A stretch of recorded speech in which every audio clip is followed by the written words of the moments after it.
Phu Sai Phip Yun ទើបតែមកដល់ថ្មីជាចំណងដៃប្រចាំពាក់កណ្ដាលឆ្នាំ2013ដែលប្រមូលផ្ដុំដោយតារាជើងចាស់ល្បីៗប្រចាំប្រទេសសិង្ហបុ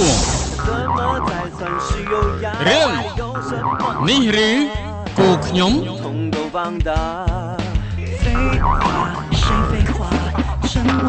បើមិនជឿលើនិស័យតើជឿលើអ្វីមនុស្សពេញមួយពិភពលោកហេតុអ្វីខ្ញុំស្រឡាញ់តែអ្នកខ្សែភាពយន្តមនោសញ្ចេតនា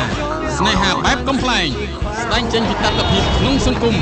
មកដុំដោយការប្រកួតប្រជែងមិនចេះចប់មិនចេះហើយ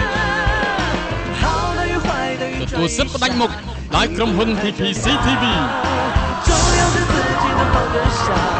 រឿងនេះឬគូខ្ញុំ